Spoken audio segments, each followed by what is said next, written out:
29. 귀로. 배는 폭풍 속에서보다 순풍 속에서 더욱 빨리 간다. 의장마차로 파리에서 바렌까지는 20시간 걸렸는데 귀로는 사흘이나 걸렸다. 왕과 왕비는 한 방울 한 방울 밑바닥까지 수모의 쓴 잔을 마셔야만 했다. 이틀 동안 잠을 못 자 잔뜩 지치고 옷도 갈아입지 못한 채 그들 6명은 뜨거운 화덕 같은 마차 속에 앉아 있어야만 했다. 왕의 셔츠는 땀으로 어찌나 더러워졌는지 어느 군인의 옷을 빌려 입어야만 했다. 6월의 직사일광은 뜨겁게 마차 지붕에 사정없이 내리쪼였고 공기는 온통 더운 먼지가 타는 듯한 냄새가 났다. 게다가 모욕당하는 사람들의 비참한 귀로를 호위하는 사람은 점점 더 그 숫자가 늘어가기만 했다. 이전처럼 베르사유에서 파리까지 6시간 행차였지만 지금에 비하면 천국처럼 편안한 것이었다. 거칠고 조잡한 욕설이 퍼부어졌고 이 귀로객들의 치욕을 구경하려고 모두 몰려들었다. 마차 밖의 경멸하는 눈초리와 욕설에 모욕을 당하기보다는 차라리 창문을 닫고 굴러가는 마차 속의 찌는 듯한 열기 속에서 헐떡거리며 고통을 당하는 편이 더 나았다. 이미 승객들의 얼굴은 회색의 곡식 가루를 뒤집어 쓴 것처럼 지저분했고 잠을 못 잔 데다가 먼지를 뒤집어 쓴 눈은 충혈되어 있었다. 그런데도 커튼을 계속 내리는 것은 허용되지 않았다. 역마다 시장들이 나타나 왕에게 훈계가 섞인 연설을 하려고 했기 때문에 왕은 자신이 결코 프랑스를 떠나려고 한 것은 아니었다는 이야기를 해야만 했다. 그때마다 그 누구보다도 왕비의 태도가 가장 훌륭했다. 어느 역에서인가 그들의 배고픔을 달래기 위해서 식사를 날라왔는데 커튼이 내려져 있자 사람들이 몰려와 커튼을 높이 치켜 올리라고 소리쳤다. 엘리자베스는 하마터면 굴복할 뻔했으나 왕비는 완강하게 거부했다. 그녀는 사람들이 실컷 떠들게 내버려 두었다가 15분쯤 지나서 이제 그 명령에 따르지 않겠다는 기색을 보인 뒤에 스스로 커튼을 올리고 닭 뼈다귀를 밖으로 던지면서 말했다. 사람이란 끝까지 꿋꿋해야 하는 거예요. 드디어 희망이 보였다. 저녁을 살롱에서 쉬기로 한 것이다. 그곳의 석조 개선문 뒤에는 시민들이 기다리고 있었다. 그곳은 21년 전에 마리 앙뚜아네트가 화려한 의장마차를 타고 오스트리아에서 와서 백성의 환호성 속에서 장래의 남편을 맞던 바로 그곳으로서 돌란간에는 이 기념비가 우리의 사랑처럼 영원하리라 라고 새겨져 있었다. 역사의 아이러니가 아닐 수 없었다. 그러나 사랑이란 좋은 대리석이나 깎아놓은 돌보다 더 덧없는 것이다. 마리 앙뚜아네트는 이 아치 아래서 예복을 입은 귀족의 영접을 받던 일, 길이 온통 불빛과 사람으로 꽉 찼고 샘에서는 결혼을 축하하는 포도주가 넘치던 일이 꿈만 같았다. 지금 그녀는 정감이 넘치는 공손한 태도나 무시무시한 정오가 아니라 친절만을 바라고 있을 뿐이었다. 우선은 잠을 잘 수 있고 옷을 갈아입을 수 있었지만 다음 날이면 또다시 뜨거운 햇살을 받으면서 괴로운 여행을 계속해야만 했다. 파리에 가까이 가면 갈수록 백성들의 정오심은 더 강해지기만 했다. 왕이 얼굴의 땀과 먼지를 닦으려고 젖은 해면을 달라고 하자 어느 관리가 조롱하는 듯 말했다. 여행을 할 때는 그런 법이요. 잠시 휴식한 다음 왕비가 마차 계단 앞으로 걸어가자 뒤쪽에서 뱀에 물린 듯한 어느 여자의 목소리가 들려왔다. 조심해요 제발. 곧 다른 계단을 구경하게 될 거예요. 왕비에게 인사를 했던 어느 귀족은 말에서 끌어내려져 피스톨과 칼로 살해되었다. 그제서야 왕비와 왕은 파리만이 혁명의 과오를 저지르는 것이 아니라 온 국토라는 밭에서 새로운 씨앗이 꽃피우고 있음을 깨달았다. 그러나 그들은 이젠 이 모든 것을 통감할 만한 힘마저 없었다. 피로감이 그들을 서서히 무감각하게 만들었다. 운명에 대해서 무관심한 얼굴로 그들은 마차 속에서 멍하니 앉아 있었다.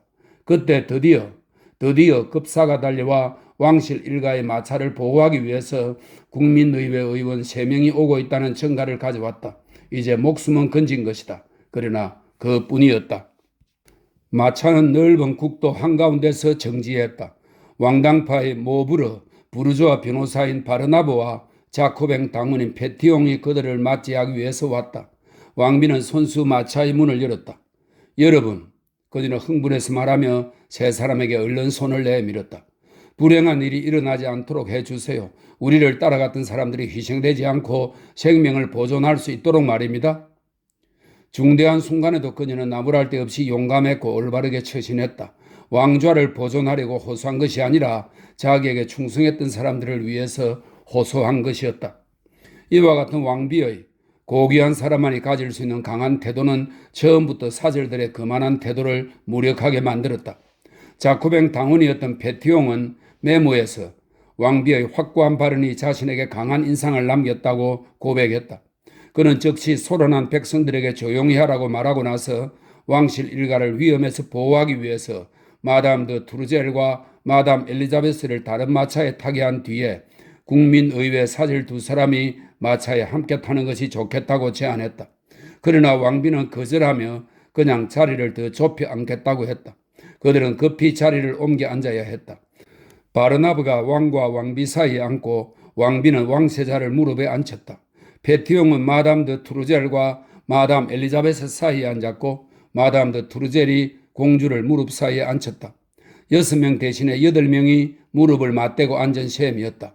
왕국의 대표와 국민의 대표가 한 마차에 탄 셈이었다. 왕실 일가와 국민의 의원이 그때만큼 서로 가깝게 나란히 앉아본 적은 일찍이 없었다. 그 마차 속에서 일어난 일은 예기치 못했던 것이었다. 양극 사이에 5명의 왕실 일가와 2명의 국민의회 의원 사이에 죄수와 간수 사이에 처음에는 적대적인 긴장감뿐이었다. 두 판은 서로 뻣뻣하게 자기의 권위를 지키기로 작정했다. 반도들의 보호를 받으며 그들의 호위에 몸을 맡기고 있는 마리 앙뚜아네트는 꼼짝 않고 두 사람을 쳐다보지도 않은 채 입을 다물고 있었다. 그녀는 왕비인 자신이 그들의 환심을 사려고 애를 쓴다는 것은 있을 수 없는 일이라고 생각했다. 사절들은 어떤 경우에라도 공손함이 비굴함으로 바뀌어서는 안 된다고 생각했다. 이 여행을 통해서 그들은 왕에게 국민의회 의원들이 굽슬거리기만 하는 궁중 아첨꾼들과는 달리 자유롭고 청렴한 사람들이라는 인상을 주려고 했다. 그들은 거리를 유지해야만 했다. 이런 각오 속에서 자코뱅 당원인 페티옹이 먼저 공개적인 공격을 개시했다. 처음부터 그는 거만한 왕비가 정신을 차리도록 훈계를 할 작정이었다. 왕실 일가는 성 근처에서 어느 스웨덴인이 끄는 상마차에 타셨다고들 하더군요. 이름이 그 스웨덴인 이름은 페티옹은 마치 이름이 생각나지 않는 것처럼 말을 더듬거리면서 왕비에게 그 스웨덴인의 이름을 물었다. 왕 면전에서 왕비에게 그녀의 애인 이름을 물어보는 것은 독 묻은 비수로 찌르는 것과 같았다. 그러나 왕비는 용감하게 그 공격을 막아냈다. 난 마부 이름 같은 것엔 관심 없어요. 이 성강이가 있고 난 뒤에는 저기와 긴장감이 좁은 마차 속의 공간을 휘감았다. 하지만 사소한 사건으로 괴로운 분위기가 좀 누그러졌다.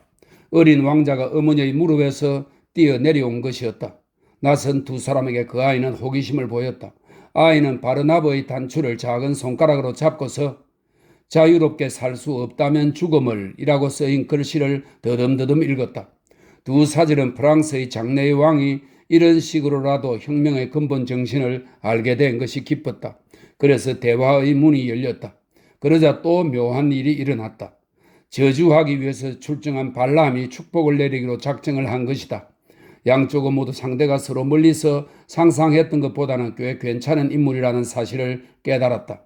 소시민인 자코뱅 당원 페티옹과 젊은 지방 변호사 바르나브는 폭군을 사생활에서도 가까이 할 수 없을 정도로 교만하고 잘난 체하며 어리석고 뻔뻔한 사람이며 궁중에서의 추종은 사람을 질식시킬 정도일 것이라고 생각했다. 자코뱅 당원과 시민혁명가는 왕실 식구들의 자연스러운 분위기를 보고서 깜짝 놀랐다. 이 카토는 고대 로마의 엄격한 검찰관입니다. 카토의 역을 했던 페티옹까지도 이렇게 기록했다. 나는 그들에게서 내가 사랑하는 소박함과 친밀감을 발견했다. 흐레는 전혀 찾아볼 수 없었고 쾌활함과 가정적인 순박함뿐이었다. 왕비는 마담 엘리자베스를 동생이라고 불렀고 마담 엘리자베스도 그것에 걸맞게 대답했다. 마담 엘리자베스는 왕을 오라버니라고 불렀다. 왕비는 왕자가 마음껏 자기 무릎 위에서 장난을 치도록 내버려 두었다. 어린 공주는 동생과 함께 놀았다. 왕은 이 모든 것을 무감각하고 묵묵한 태도이기는 하지만 비교적 만족한 눈길로 바라보았다. 두 혁명가는 놀라서 서로 쳐다보았다. 왕실의 아이들 역시 자기 집안의 아이들과 똑같은 장난을 하고 있었다.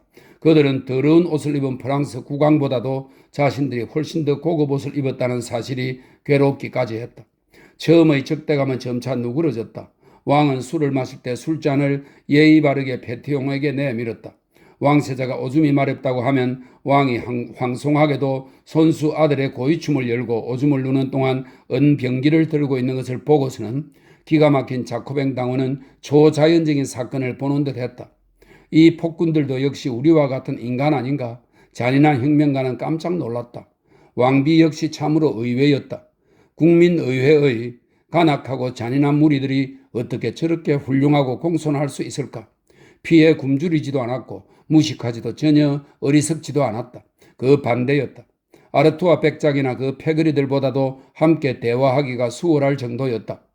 마차를 함께 탄 지 3시간도 되지 않아 고집과 자만심 때문에 서로 경문하고 있었던 그들은 서로 환심을 얻으려고 애쓰게 되었고 왕비는 정치 문제를 화제에 올렸다.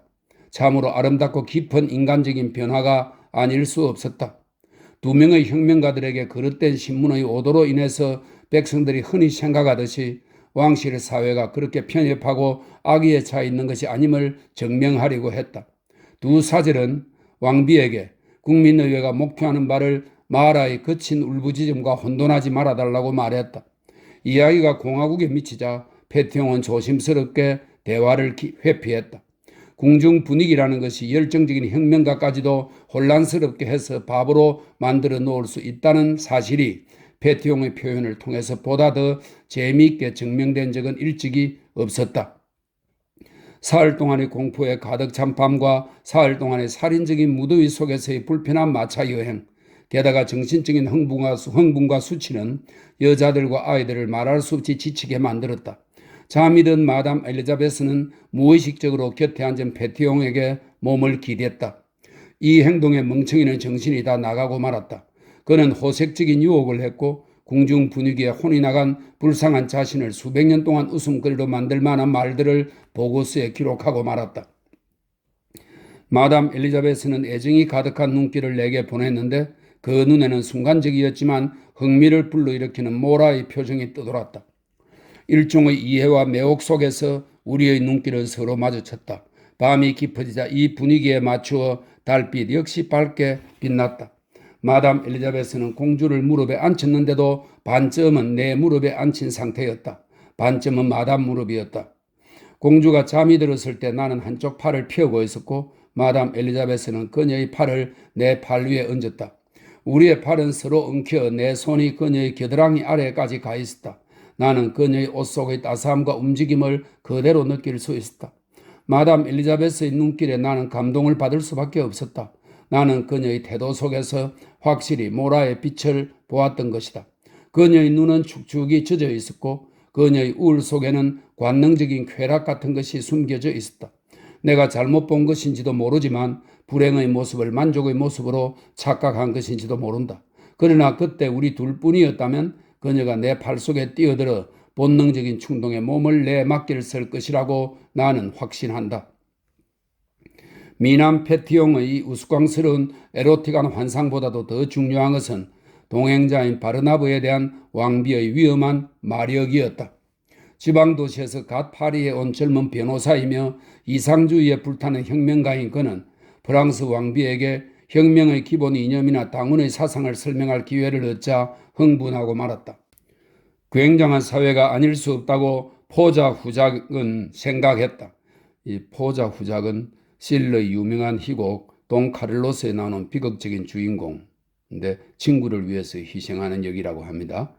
포자 후작은 생각했다. 이 기회에 왕비에게 그 고귀한 이념에 대한 경외심과 존경심을 불어넣어 주자. 잎은 군주제에 대한 사상에 찬성을 할지도 모르지. 혈기에 찬 젊은 변호사는 이야기를 하면서 자신의 목소리를 듣고 있었다. 그리고는 천박하다고들 말하는 그녀가 열심히 깊은 이해심으로 자신의 말에 귀 기울이는 것을 보았다. 그녀의 견해는 또 얼마나 탁월한 것인지 그의 흥분된 연설을 들으며 마리 앙뚜아네타는 오스트리아 여자다운 사랑스러운 태도와 넓은 이해심을 발휘하여 소박하고 믿기 잘하는 그를 매혹시켰다. 어떻게 이 우아한 여자한테 부당하게 굴 수가 있단 말인가? 어떻게 심하게 다룰 수가 있단 말인가? 깜짝 놀란 바르나바는 생각했다. 잘 해낼 수 있을 거야. 누군가가 옆에서 그녀에게 올바른 조언만 한다면 프랑스는 만사가 다 잘 되어 나갈 텐데. 왕비는 자기가 좋은 자를 찾고 있었으며 자신의 무지함을 깨우쳐 주신다면 얼마나 좋겠느냐고 말했다. 그렇지. 이 상상할 수 없을 정도의 안목 있는 여자에게 백성들의 참된 소망을 알려주고 자신은 민주적인 그녀의 사고의 순수함을 국민의회에 확신시켜주자. 그들이 휴식을 취했던 모의 대주교궁에서부터 시작된 애교 섞인 긴 대화를 통해서 마리 앙뚜아네트는 바르나바를 사로잡았으며 그로 하여금 자기를 위해서는 어떤 일이라도 할 수 있게 만들었다. 모든 것은 비밀이었다. 아무도 그런 사실을 알아차리지 못했다. 왕비는 바렌에서부터 여행을 통해서 굉장한 정치적인 승리를 거둔 셈이었다. 다른 사람들이 땀이나 흘리며 먹고 지쳐서 포기하는 동안에 계속해서 달리는 감방 속에서 그녀는 왕실을 위한 마지막 승리를 거두었던 것이다. 여행의 세 번째 날인 마지막 날이 가장 괴로웠다. 프랑스 하늘 역시 국민의 편만 들고 왕의 편을 들지 않았다.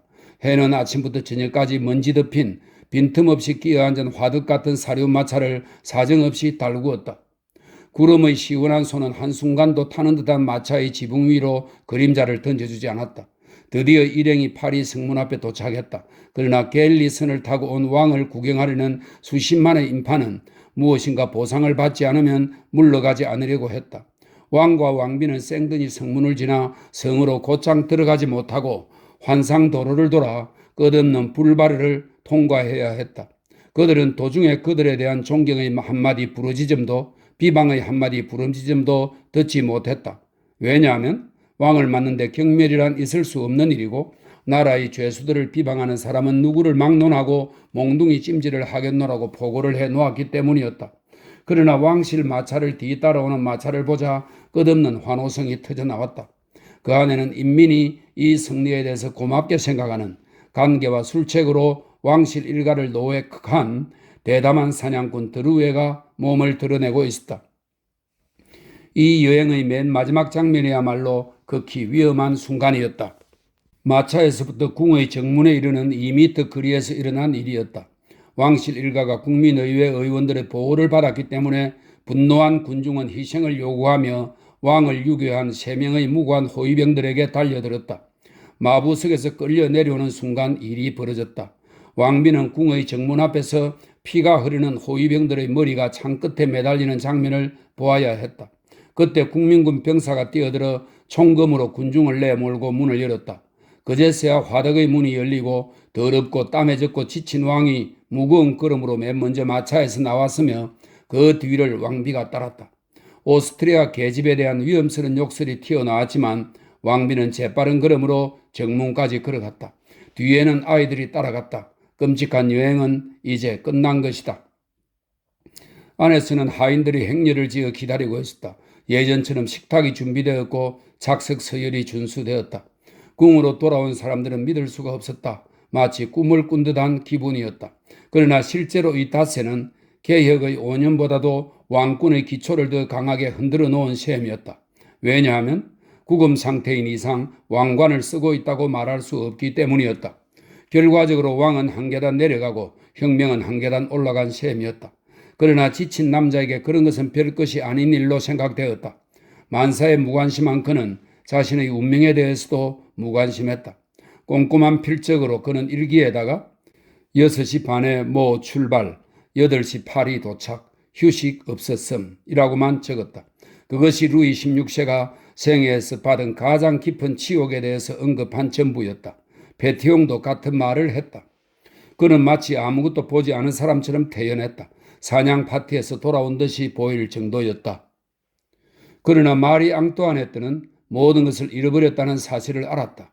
무위로 끝난 이 여행의 고통은 자존심을 완전히 뒤흔들어 놓았다. 그러나 거부할 수 없는 때늦은 마지막 열정의 사랑에 빠진 진정한 여인, 참된 여인으로서 그녀는 이 지옥 속에서라도 헤어진 사람만을 생각했고 그 친구 페르센이 자기 걱정을 하리라는 것을 근심했다. 무서운 위험 속에 갇혀 있으면서도 그의 고통, 그의 불안을 염려했다. 우리 걱정은 마세요 라고 그녀는 쪽지에다가 재빨리 썼다. 우린 살아있어요. 그리고 그 다음 날로 더 긴박하게 더욱더 사랑이 가득한 편지를 보냈다. 은밀한 부부는 페르센의 후손에 의해서 파손되었지만 단어의 진동을 통해서 그 사랑의 숨결을 충분히 느낄 수 있다. 나는 아직 살아있어요. 당신이 염려됩니다.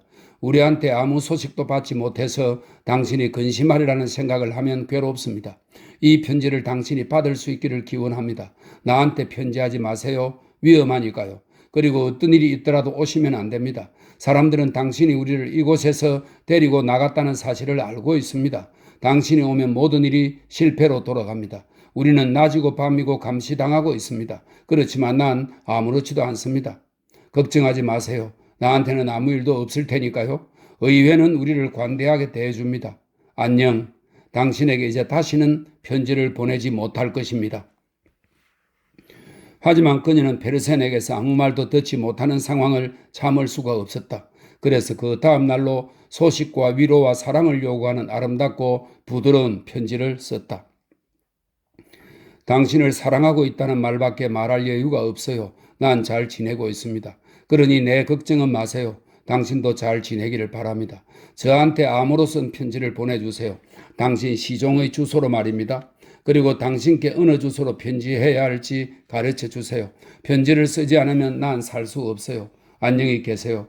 모든 사람들 중에서 가장 깊이 사랑하며 가장 깊이 사랑받고 있는 이에게 온 마음으로 나는 당신을 포옹합니다. 편지를 쓰지 않으면 난 살 수 없어요 라는 말, 전에는 왕비의 입에서 들어볼 수 없었던 열정의 외침이었다.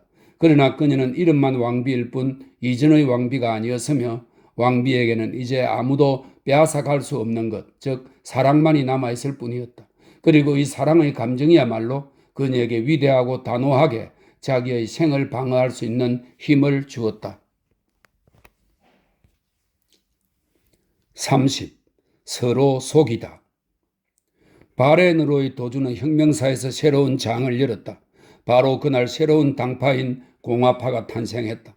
그날까지, 즉 1791년 6월 21일까지는 귀족과 시민으로 구성된 국민의회는 왕당파 1색이었지만 제3신분인 시민계급의 배후에는 다음 선거를 위해서 제4의 계급, 거대하고 질풍과도 같은 원초적인 힘을 가진 플로레타리아가 등장하고 있었다. 그들 앞에서는 왕이 시민계급 앞에서 두려워했던 것과 마찬가지로 시민계급 역시 경악하고 말았다.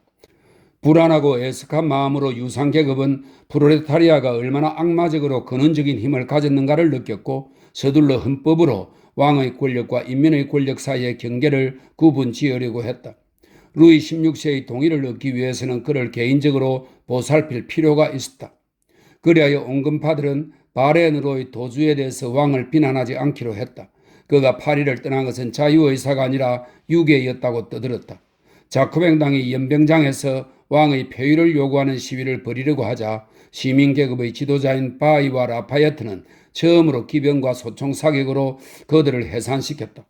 그러나 방속에서 꼼짝도 않고 있는 왕비, 바렌으로의 도주 시도 이후에는 방문을 잠그는 것이 허용되지 않았고 국민군 병사들이 한 발자국도 나가지 못하도록 엄중하게 감시하고 있었기 때문에 그 왕비는 이런 때늦은 구제 시도에 대해서 마음속으로는 그다지 신뢰하지 않았다. 창문 앞에서 전처럼 국왕 만세 소리가 들려오지 않고 공화국 만세 소리가 연달아 들려왔기 때문이다. 공화국이라는 것이 자기와 남편과 아이들이 제거되어야만 세워질 수 있음을 그녀는 똑똑히 알고 있었다. 바렌의 밤의 재앙이 자신이 도피하는 데는 불행을 가져왔지만 루이의 아우 프로방스 백작에게는 성공을 가져다 주었다는 것을 왕비는 곧 알아차렸다.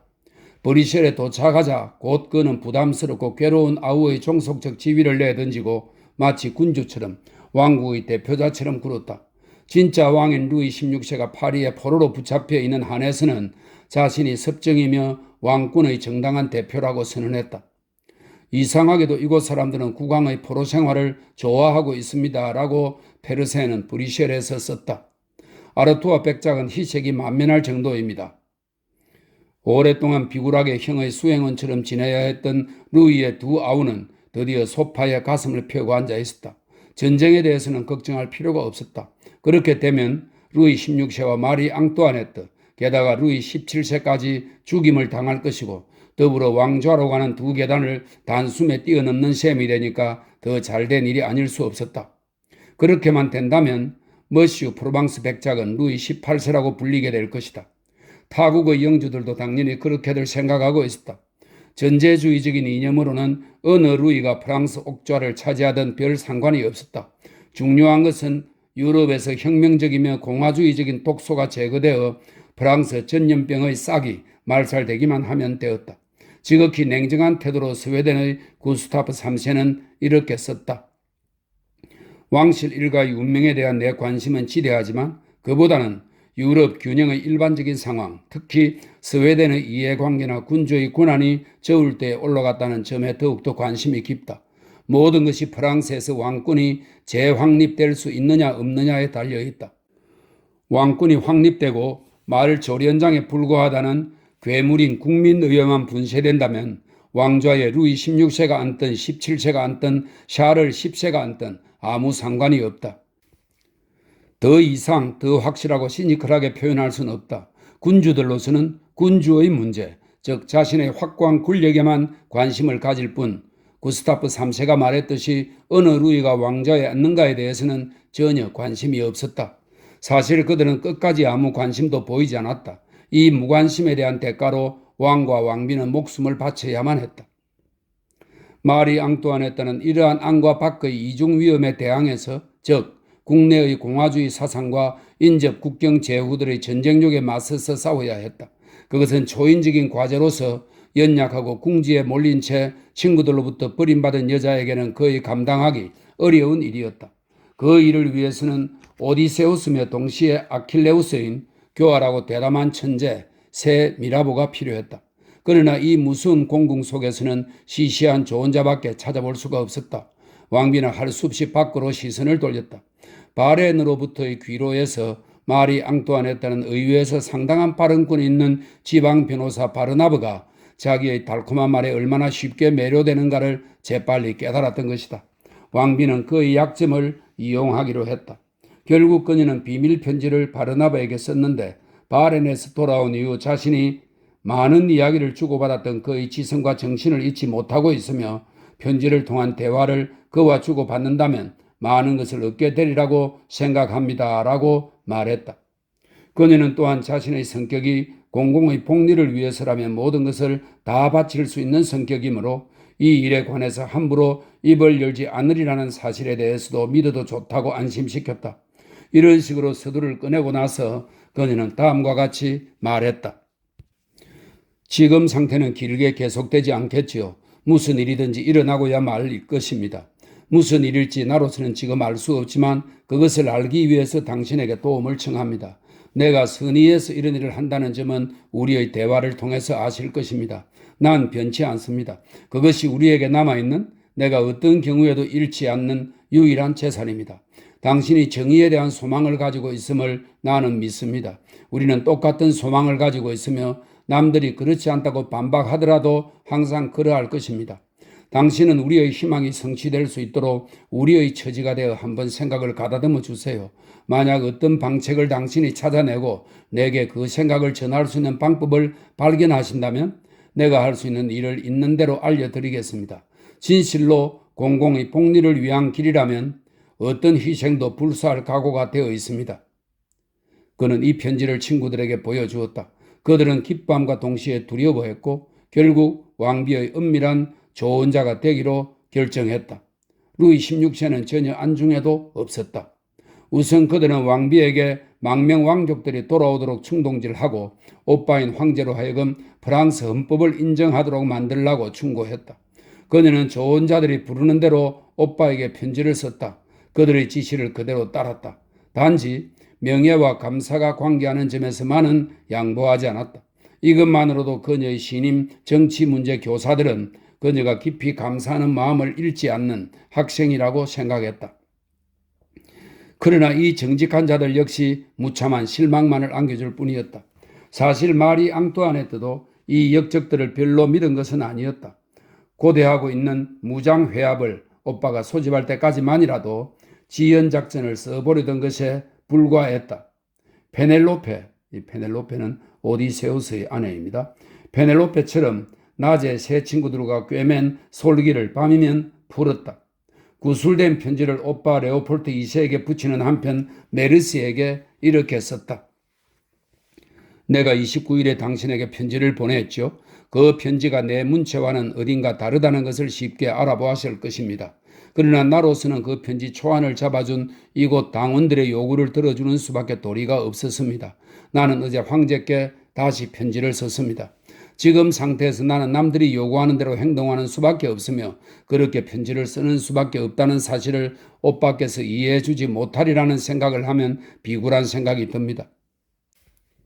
그녀는 그 편지에 쓰인 말은 한마디도 내 의견이 아니며 사물을 보는 방식 역시 내 방식이 결코 아니라는 것을 황제께서 납득해 주셔야만 합니다. 라고 강조했다. 편지는 전부 우리아의 편지가 된 셈이다. 우리아는 편지를 지참한 자를 죽여라 라고 쓴 사무엘서의 편지를 말합니다. 우리아의 편지가 된 셈이었다. 물론 왕비는 좋은 자들이 질서를 회복하고 왕권과 왕의 권위를 되찾으려는 위대하고 충성스러운 의지와 공명정대한 심정으로 그들의 주장을 고집하고 있다는 사실을 인정하고는 있었지만 그들의 도움을 전적으로 믿지는 않았다. 왜냐하면 나는 그들의 선의를 믿기는 하지만 그들의 이념은 극단적인 것으로서 우리들과는 전혀 맞지 않는다고 생각했기 때문이다. 마리 앙뚜아네트가 이 갈등 속에서 시작한 일은 불안한 이중 역할이었다. 그것은 결코 명예롭지 못한 일이었다. 그녀가 정치에 관여한 이후, 아니 정치가 그녀에게 관여한 이후 이제 최초로 거짓말을 하지 않을 수 없게 된 것이다. 그녀는 지극히 대담하게 그 일을 해냈다. 조력자들에게는 잔뜩 믿는 것처럼 믿게 해놓고서 페르센에게 이렇게 썼다.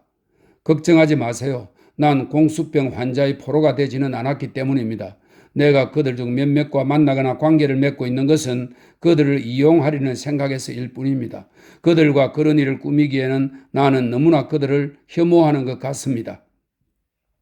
결국 그녀는 자기를 위해서 단두대에서 머리가 잘린 선의의 사람들을 속인 품위 없는 짓을 했다고 생각했으며 도덕적인 죄책감을 느꼈지만 그것을 시대의 책임으로 자기로 하여금 그런 무참한 역할을 하게 만든 거친 상황의 탓으로 돌렸다. 절망 속에서 그녀는 성실한 법 페르센에게 이렇게 썼다. 나 스스로를 이해할 수 없을 때가 많습니다. 말을 하고 있는 사람이 정말 나인지 확인을 해야만 할 때도 있어요. 당신은 어떻게 생각하고 계신지요? 이 모든 일은 불가피한 일입니다. 내가 만약 이런 방책이라도 강구하지 않았더라면 우리는 틀림없이 더 깊은 구렁텅이 속에 벌써 떨어지고 말았을 것입니다. 적어도 우리는 시간을 번 셈입니다. 시간이야말로 우리에게 필요한 전부인걸요. 내가 다시 내 자신이 되어 내가 그들의 웃음거리가 되지 않았다는 것을 그 비렁뱅이들에게 보여주고 싶습니다. 그녀의 무한한 자만심은 다시 자신이 자유로워져서 술책을 부리고 흥정하고 기만할 필요가 없어지기를 꿈꾸고 있었다. 그녀는 무한한 자유는 왕자에 앉은 왕비로서의 당연한 권리, 곧 신이 준 권리라고 생각했기 때문에 그녀는 권리를 제약하려는 모든 인간들을 무참하게 속이는 일을 정당한 것으로 생각하고 있었다. 그러나 속이는 자는 왕비만이 아니었다. 이 위기 속에서 큰 역할을 하는 모든 인물들은 서로를 속이고 있었다. 정부, 군주, 외교, 사절, 강요들이 쓴 당시의 수없이 많은 서신들을 뒤져보면 어떤 비밀 정치에서도 찾아볼 수 없는 비도덕성을 발견하게 될 것이었다. 모두가 모두에 대해서 음모를 꾸몄고 개인적인 이해관계만을 위해서 일했다. 루이 16세는 국민의회를 기만했고 국민의회 쪽에서는 공화주의 사상의 왕을 쓰러뜨릴 정도로 만연되기만을 기다리고 있었다. 입헌주의자들은 마리 앙뚜아네트가 이미 가지고 있지도 않은 권력을 가진 것처럼 보이도록 해놓았지만 마리 앙뚜아네트가 뒤로 오빠 레오폴트와 선을 대고 있었기 때문에 그것은 참으로 어리석은 짓일 뿐이었다. 그러나 레오폴트 역시 누이 동생을 기만하고 있었다. 마음속으로는 동생을 위해서 군사 한 명 돈 한 푼 쓸 생각이 없었고 러시아와 프로이센과 함께 2차 폴란드 분할을 타협하고 있었다. 그러나 프로이센 왕은 프랑스에 대항해서 무장 회합을 베를린에서 타결시키는 한편 동시에 왕의 대사로 하여금 파리에서 자코뱅당의 재정 지원을 하도록 했고 페테온과 같은 식탁에서 식사를 하게 했다. 망명 왕족은 전쟁을 일으키도록 충동질하고 있었는데 그것은 형 루이 16세의 왕좌를 지켜주기 위해서가 아니라 될 수 있는 대로 빨리 자기가 왕좌에 오르려는 생각에서였고, 이 종이 위의 시합장에서 왕국의 돈키호테라고도 할 수 있는 스웨덴의 구스타프 3세는 유럽의 구세주 구스타프 아돌프 역을 맡으려고 했다. 이 구스타프 아돌프는 30년 전쟁에 참가한 스웨덴 국왕 구스타프 2세입니다. 프랑스에 대항하는 동맹군을 지휘해야만 하는 브라운 슈바이크 공작은 프랑스 왕좌를 주겠다고 하는 자코뱅당과 연락을 했고, 당통이나 뒤무리에 역시 이중 역할을 했다. 군주들도 혁명가들과 마찬가지였다. 오빠는 누이를, 왕은 국민을, 국민의회는 왕을, 이 군주는 저 군주를 서로 기만했다. 모두가 서로 속이면서 자신을 위해서 시간을 벌려고만 했다. 모두가 이 혼란 속에서 무엇인가를 얻어내려고 했고, 그런 험악한 분위기 때문에 일반적인 불안감만 더욱 고조되었다. 아무도 손가락은 대지 않으려고 하면서도 모두가 불을 가지려고 했고, 황제든 왕이든 왕족이든 혁명가들이든 끝없는 함정과 속임수로 불신의 분위기를 조성했으며, 별로 원치 않으면서도 2,500만의 인구를 25년간의 전쟁이라는 소용돌이 속으로 몰아넣고 말았다.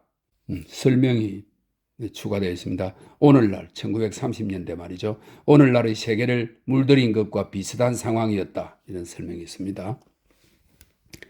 그런 더러운 책략 따위에도 아랑곳 없이 그 사이에도 시대는 폭풍처럼 지나가고 있었다. 혁명의 속도는 낡은 외교 정책의 기회주의 전술과는 떨어지지 않았다. 어떤 결정이든 내려져야만 했다. 국민의회는 새 헌법의 기초를 마련해 놓고 루이 16세에게 그것을 승인할 것을 요구했다. 이젠 대답을 하는 수밖에 도리가 없었다. 왕비 마리 앙뚜아네트는 이 기괴한 헌법이 도덕적인 죽음을 뜻하며 모든 고통에서 벗어나게 해주는 육체적인 죽음보다도 훨씬 더 지독한 것이라고 말했다. 코벌렌츠는 망명 귀족이 많이 여기에 있었다고 합니다. 코벌렌츠와 각국의 궁정이 이 헌법의 승인은 자기 체념 또는 개인적인 비겁함에 기인한다고 비난하리라는 사실을 잘 알고 있었지만, 왕실의 권위는 이미 너무나도 깊은 수렁에 빠져 있어 자존심 강한 그녀 역시 왕에게 수락할 것을 진언하는 수밖에 별 도리가 없었다. 여행을 통해서 우리는 충분히 증명해 보였습니다. 라고 그녀는 썼다. 만인의 행복을 위해서라면 우리가 위험 속에 빠지는 일이라도 불사한다는 사실을 말입니다. 지금 처지로서는 왕께서 더 이상 승인을 거절할 수가 없습니다. 내 말이 사실임을 믿어주십시오. 당신은 품위 있는 용감한 행동을 하고자 하는 내 성격을 잘 아실 것입니다. 하지만 그렇게도 뻔한 일인데도 위험에 몸을 내맡긴다는 것은 무의미한 일입니다. 그러나 항복 서명의 펜이 이미 준비되어 있었다는 이유로 마리 앙뚜아네트는 왕이 내심으로는 백성에 대한 약속을 지킬 생각은 전혀 없다고 자신이 신뢰하는 사람들에게 전했다. 서로를 속이고 스스로 속임을 당하는 셈이었다. 성인 요구에 대해서 생각이 있는 사람이라면 누구나 우리가 행한 일이 단지 우리가 자유롭지 못한 몸이기 때문에 그렇게 되었다는 것을 이해하리라고 생각합니다. 중요한 것은 이제 우리가 주변의 괴물들한테서 의심을 받지 않게 되었다는 점입니다. 우리를 구원할 수 있는 것은 외국의 힘뿐입니다. 군대마저 잃어버렸고 이젠 돈도 남아있지 않습니다. 고삐나 제방으로는 무장한 폭도들을 진압할 수 없습니다. 혁명 지도자까지도 질서를 잡을 수 없을 정도입니다. 그것이 바로 지금 우리가 처한 불행한 사태입니다. 게다가 우리한테는 친구 한 사람 없으며 모두들 우리를 배반했다는 사실을 생각해 보세요. 겁이 나서 그러는 사람도 있고 심약해서 또는 명예욕 때문에 그러는 사람도 있습니다. 나는 너무나도 좌절한 나머지 약간의 자유가 용납되는 날이 온다고 해도 걱정입니다. 지금 우리가 처한 이 무기력 상태에서는 도저히 어떻게 해볼 도리가 없습니다. 아무 숨김없이 그녀는 이렇게 말을 이었다. 이 편지를 보면 내 영혼의 전부가 들어가 있음을 아실 것입니다. 아마 내가 잘못 생각하고 있는 것인지도 모르지만 내 생각으로는 그것만이 현상을 타개할 수 있는 유일한 수단입니다. 나는 될 수 있는 한 양쪽 편 사람들 이야기를 많이 들었고 내 생각은 그들의 생각을 토대로 해서 이루어졌습니다. 그러나 그것이 실천될 수 있을지 어떨지는 나로서는 알 수가 없습니다. 당신은 내가 지금 상대하는 사람인 루이 16세를 잘 알고 있지 않습니까? 설득당한 듯 싶다가도 한마디 말이나 다른 사람의 의견에 자기도 모르는 사이에 금방 변하기가 일쑤이고 그런 식이기 때문에 너무나 많은 일이 어긋나기 마련입니다. 당신은 어떤 일이 일어나더라도 나에 대한 우정과 애정을 변치 말아주세요. 나에게는 그런 것이 정말 필요합니다. 그리고 내가 어떤 화를 입게 되더라도 날 믿어주세요. 나는 상황에 적응해 나갈 수 있고 내게 가해지는 어떤 품위 없는 조치에도 결코 찬성하지 않을 것입니다. 불행 가운데서만 당신은 자신이 어떤 사람인지 정확히 깨달을 수 있습니다. 나의 피는 아들의 혈관 속에 띄고 있습니다. 나는 그 아이가 마리아 테레지아의 손자라는 사실을 품위 있게 증명해 주기를 바랍니다. 이것은 위대하고 감격적인 발언이었다. 그러나 그녀는 자신이 이 억지 기만극에서 내적인 수치심을 느꼈다는 사실을 속이지는 않았다. 마음속 깊이 그녀는 이러한 불성실한 태도는 스스로 왕좌를 버리는 것보다 왕족답지 못하다는 사실을 알고 있었다. 하지만 선택의 여지가 없는 일이었다. 거부하는 것이 더 품위 있는 일인데 그랬어요 라고 그녀는 사랑하는 페르센에게 썼다. 하지만 그 상태에서는 불가능한 일이었습니다. 나는 승인이 훨씬 더 순조롭게 끝나기를 바랐습니다. 그러나 우리 주위에는 온통 악의에 찬 사람들 뿐입니다. 시동생들과 망명자들의 어리석음 역시 우리들의 결정을 필연적인 것으로 만들어 놓습니다. 그래서 헌법 승인에서 우리가 진실로 선량한 의도에서 찬성할 수 없는 의미를 지닌 조항까지도 그냥 참아 넘기는 수밖에 별 도리가 없었습니다.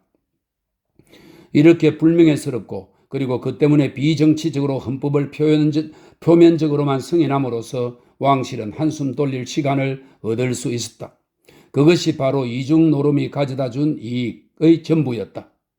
그 사실은 곧 밝혀진다. 한숨을 돌리면서 모두들 남의 거짓말을 믿는 척하고 있었다. 벼락이라도 칠 듯 하던 검은 구름이 순식간에 그쳤다. 다시 한번 백성들의 호의라는 태양이 부르봉 왕가의 머리 위를 비추었다. 왕은 9월 13일에 공고를 했고 그 다음 날로 의회에서 헌법 준수를 서약했다. 그러자 왕궁을 지키던 호위병들은 물러났고 튠러리 궁전은 통제가 해제되었다. 강금 생활은 이제 끝이 났다. 그리고 혁명도 끝이 났다고 생각했다. 대부분의 사람들은 성급하게도 그렇게 생각했다. 끔찍스런 몇 주, 몇 달 만에 처음이자 마지막으로 마리 앙뚜아네트는 국왕 만세, 왕비 만세라고 외치는 수많은 소리를 들을 수 있었다. 그러나 이미 친구도 적도 국경 이쪽에서도 저쪽에서도 모든 사람들이 두 사람이 별로 오래 목숨을 부지하지 못하리라는 것을 확신하고 있었다.